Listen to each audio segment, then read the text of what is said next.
নমস্কার।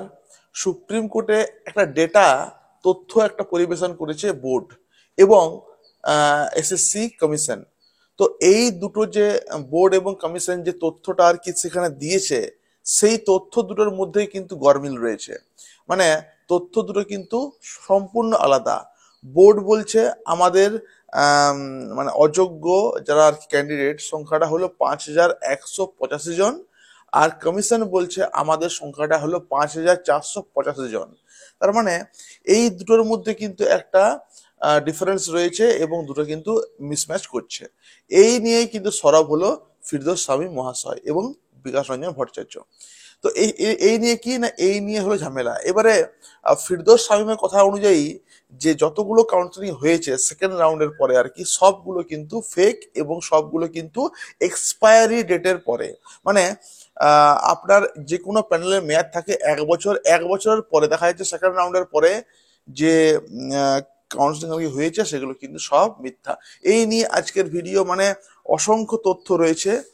সেই তথ্যগুলো কিন্তু আম, যেগুলো আর কি পেশ করেছে বিকাশ রঞ্জন ভট্টাচার্য এবং ফিরদৌস শামীম মহাশয় সুপ্রিম কোর্টে, এবং ওরা আশাবাদী যে আম, আপনার প্যানেল বাতিল হচ্ছেই।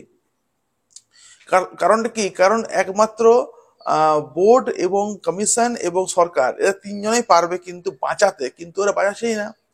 মানে ধরুন 9-10-এর জন্য ধরুন আর কি কাউন্সিলিং হয়েছে আপনার টোটাল 8টা, 11-12 হয়েছে কাউন্সিলিং 6টা।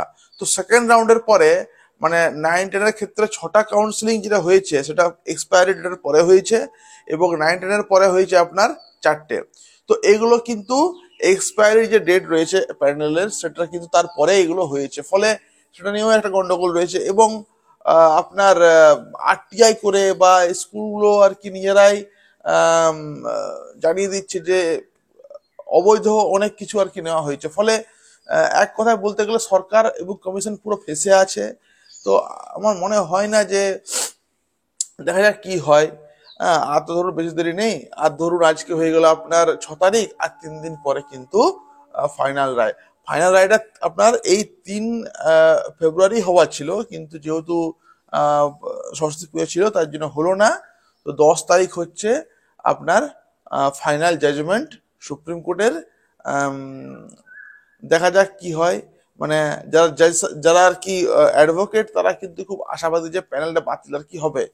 তো প্যানেল বাতিল হওয়াটা খুব একটা সহজ বিষয় নয়, কিন্তু অনেক দৃষ্টান্তও রয়েছে আবার যেখানে প্যানেল কিন্তু বাতিল হয়েওছে আগে।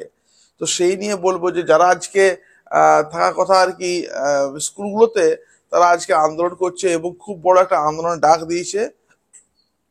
সেটা 10 তারিখেই আন্দোলন ডাক আর কি দিয়েছে 26,000 এই যে যারা রয়েছে আর কি শিক্ষক শিক্ষিকা এদের সংগঠন।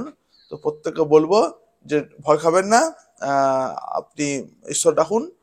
অবশ্যই ঈশ্বর কিন্তু আপনাকে সাহায্য করবে এই নিয়ে। Thank you everyone.